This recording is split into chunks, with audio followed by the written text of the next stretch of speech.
Hello friends, online centre वेद पेजी में फिर से आप लोग का स्वागत है न्यू अपडेट के साथ। अगर आप लोग मेरे चैनल पर न्यू है तो प्लीज़ चैनल का सब्सक्राइब कर लीजिएगा और लाइक करें इस वीडियो की जगह शेयर कर दीजिएगा, बेल आइकन को प्रेस कर दीजिएगा। आइए रुक करते हैं एक न्यू अपडेट की तरफ। ध्यान दें कैंडिडेट, बिहार में एक न्यू और वैकेंसी आ चुकी है जिसका नाम है आप लोग को फॉरेस्ट गार्ड, यानी कि टोटल पोस्ट उसमें आपको दिया गया है 484। ठीक है, टोटल पोस्ट उसमें 484 है। जो लिंक एक्टिवेट है आप लोग को आज से ही कर दिया, यानी 21 तारीख को लिंक एक्टिवेट कर दिया गया था। नोटिस आप लोग को कल दे दिया गया था मेन वेबसाइट पर। ध्यान रखिए, जो आप लोग को नोटिस था फॉरेस्ट गार्ड को, कल नोटिस आ चुका था फॉरेस्ट गार्ड को। आज जो आप लोग का लिंक एक्टिवेट आप लोग को 21/7/2020 से इस फॉर्म को स्टार्ट भी कर दिया गया है। ठीक है, तो पहले आप ध्यान रखिए कैंडिडेट, अगर फॉरेस्ट गार्ड का फॉर्म फिलअप करिएगा तो आप लोग पहले मेन वेबसाइट पर आ जाइएगा, जो आप लोग को csbc.bih.nic.in पर। ठीक है, इस पर आने के बाद यहाँ पर आपको देखिएगा फॉरेस्ट डिपार्टमेंट दिख रहा होगा।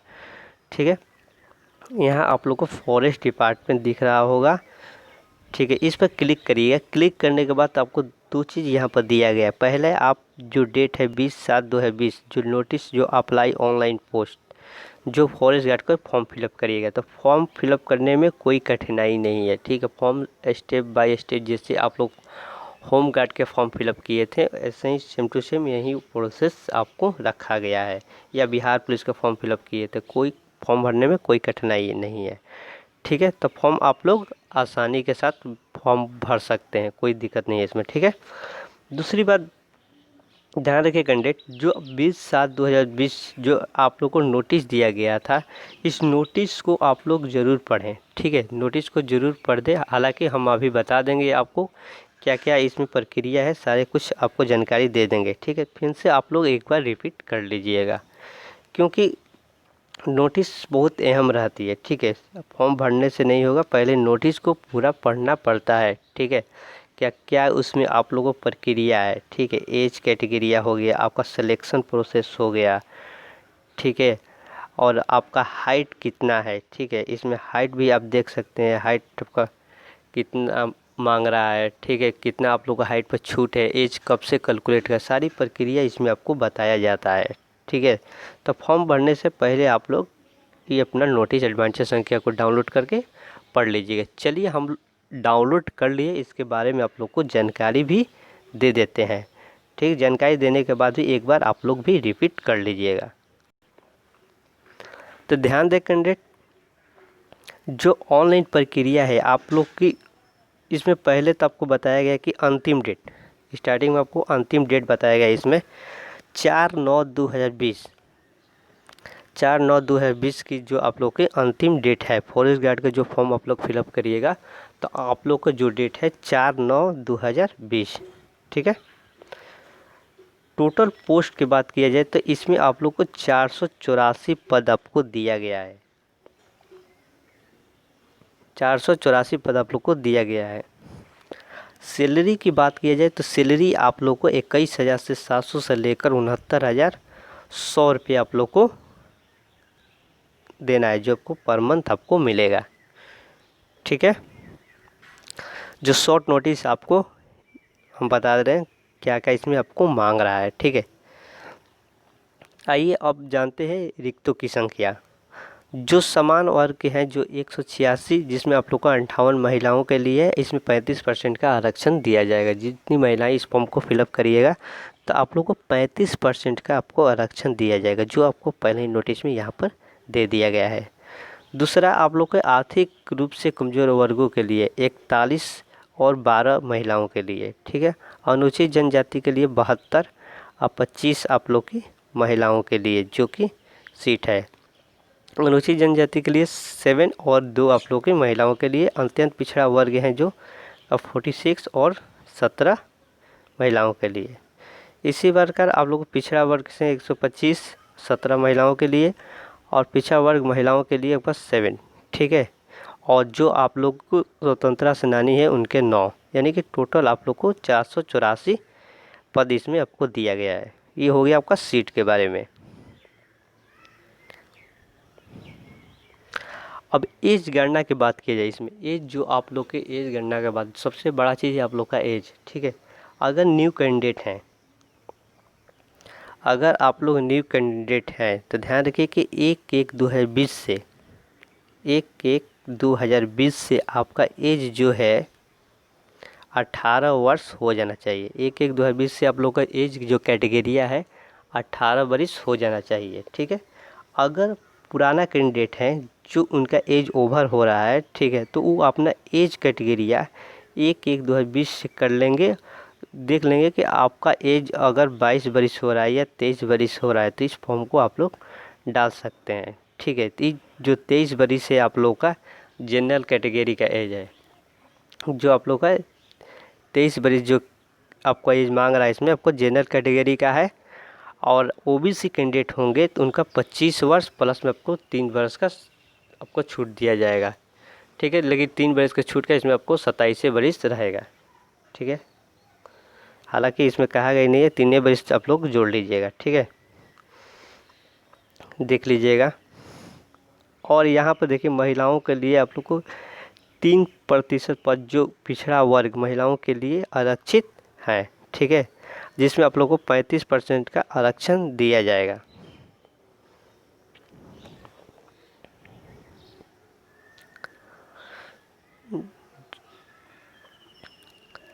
आप भारतीय नागरिक होना चाहिए, पहले आप लोग 8 नंबर कलम पर भारतीय नागरिक होना चाहिए। अभ्यर्थी को सोचिए योग्यता, जो योग्यता इसमें आप लोग को मांग रहा है, जो क्वालिफिकेशन है आप लोगों का 10+2 होनी चाहिए, ठीक है। तो पहले आप लोग ध्यान दीजिए जो कैंडिडेट इस फॉर्म को फिलअप करेंगे तो उनका जो क्वालिफिकेशन है आप लोग का 10+2 होना चाहिए, ठीक है।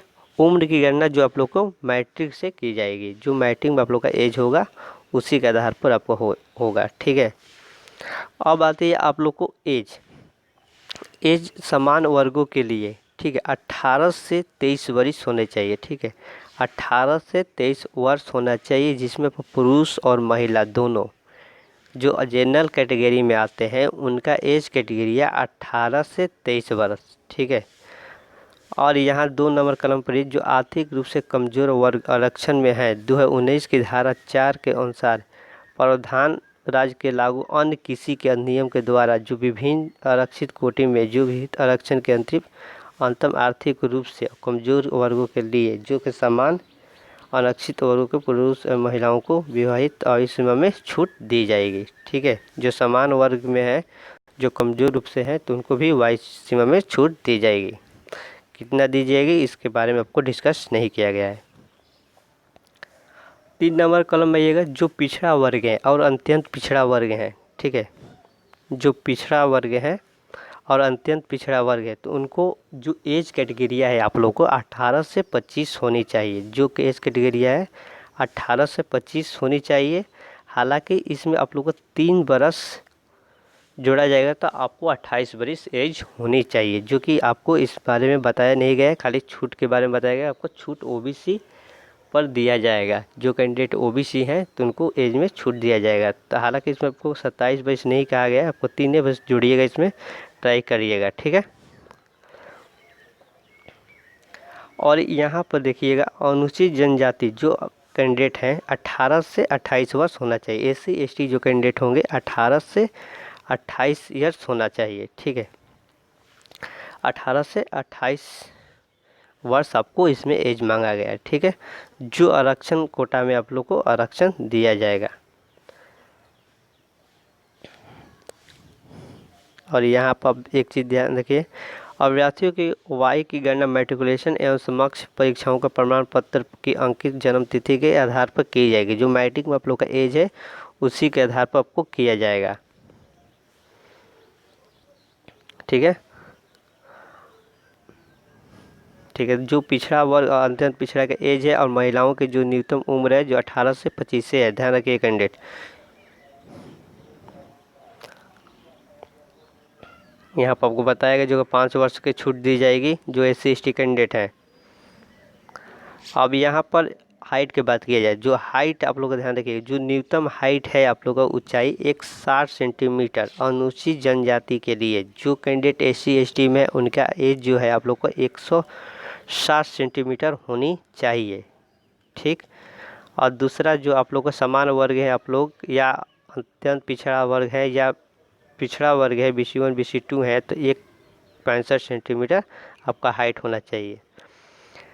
बिना फ्लाई आप 79 जो SC ST कैंडिडेट हैं और 81 सेंटीमीटर जो आप लोग OBC जनरल ABC है आप लोग का 81 सेंटीमीटर, यानी कि आपको 5 सेंटीमीटर भी फुलाना होगा। ये नॉर्मल आपको 81 सेंटीमीटर होनी चाहिए।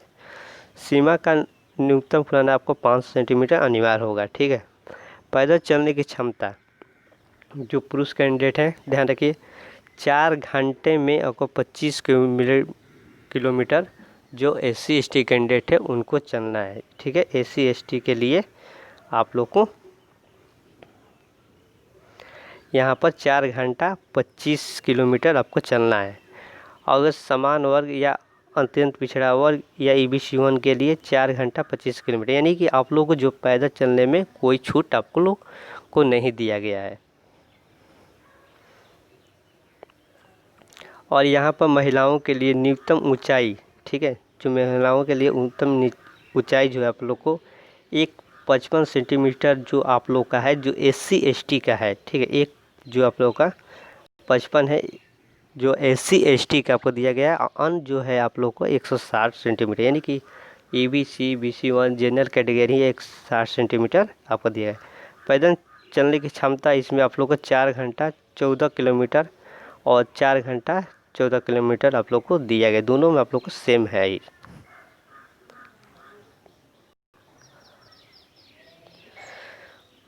ठीक है।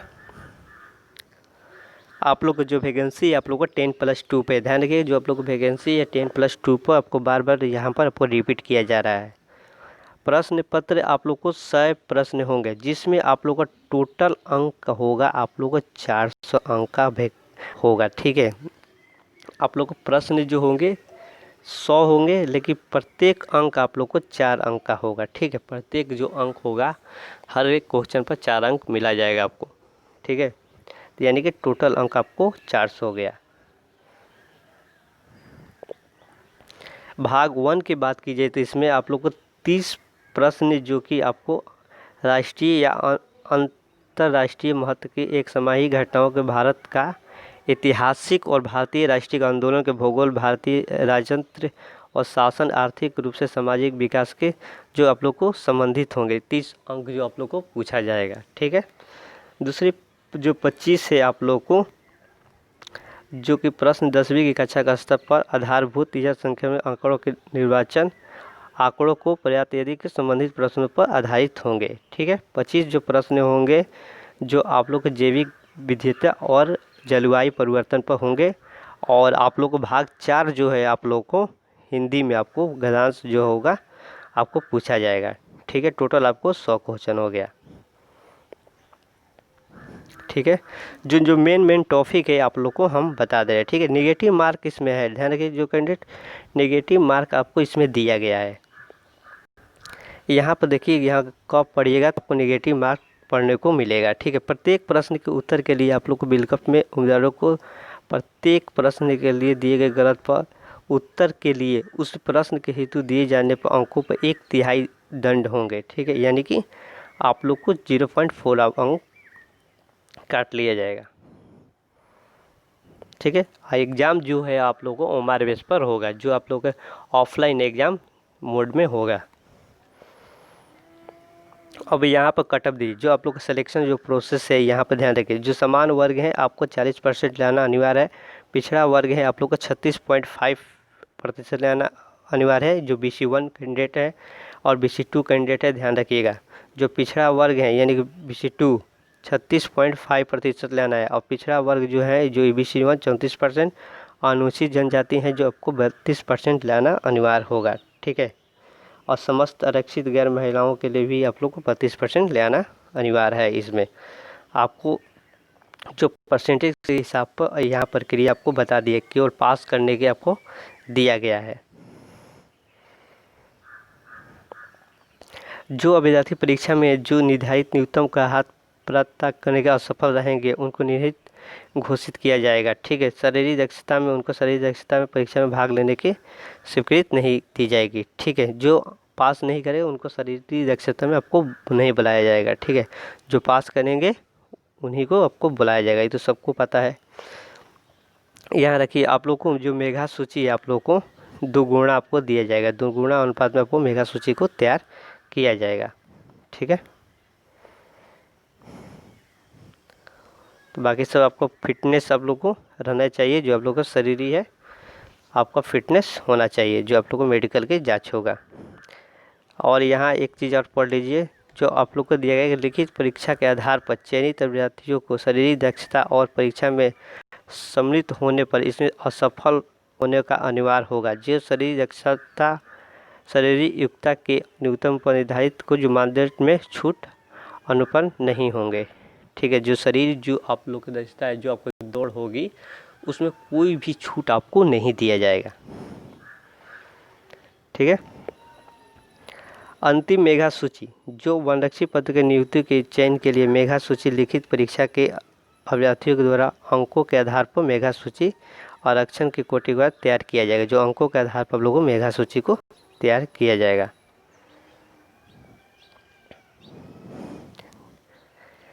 ठीक है, अब बात करते हैं फीस की। ठीक है, इसमें फीस की ध्यान रखिएगा, जो जनरल है, ठीक है, BC1 है या BC2 है या महिला वर्ग है, उनका जो फीस है आप लोग को 450 रुपया। आज जो ST और SC हैं आप लोग को उनका फीस आप लोग को 112 रुपया देना होगा इस फॉर्म में। बाकी सब प्रक्रिया यहाँ पर देखिएगा, जो ऑनलाइन है, जो आप लोग को बारे में बताया गया है कि जो ऑनलाइन जो पत्र है आप लोग को ऐसे से भरना है। ठीक है, ये सारा कुछ आप लोग को तो पता ही होगा। जो आप लोग बिहार पुलिस होमगार्ड का फॉर्म डालते हैं सेम टू सेम वही प्रक्रिया है जो ऑनलाइन होता है। ठीक है, तो ऑनलाइन प्रक्रिया में आप लोग फॉर्म भी अच्छा से फिलअप कर लीजिएगा, कोई दिक्कत नहीं है, फॉर्म फिलअप करने में कोई भी कठिनाई नहीं होगी। ठीक है दोस्त, तो ऑनलाइन के बारे में यहाँ पर ध्यान रखिए, जो ऑनलाइन है यहाँ से आपको लिंक एक्टिवेट कर दिया गया है। देखिए यहाँ पर आपको दिखा दे रहे हैं, आपको लिंक जो है यहाँ पर एक्टिवेट कर दिया गया है। ठीक है, यहाँ पर आपको रजिस्ट्रेशन करने का दिया गया और फिलअप जो है आप लोगों को रजिस्ट्रेशन करने के बाद आपको स्टार्टिंग में आप लोगों को पेमेंट रहता है। जो आप लोग फॉर्म फिलअप करिएगा तो आप लोग को स्टार्टिंग में जो रहेगा आपको पेमेंट करना होता है। ठीक है, तो ध्यान दें कैंडिडेट, जो आप लोगों के बारे में बताए थे कि सेम टू सेम वही प्रक्रिया है जिससे कि आप लोग होम गार्ड के फॉर्म फिलअप किए थे, बिहार पुलिस के फॉर्म फिलअप किए थे। कुछ भी इसमें आप लोग को दिक्कत नहीं होगा, बहुत आसानी के साथ आप लोग इस फॉर्म को भर सकते हैं। तो देखिए आप लोग को पोस्ट जो अप्लाइड है आपको फॉरेस्ट गार्ड दे दिया गया है।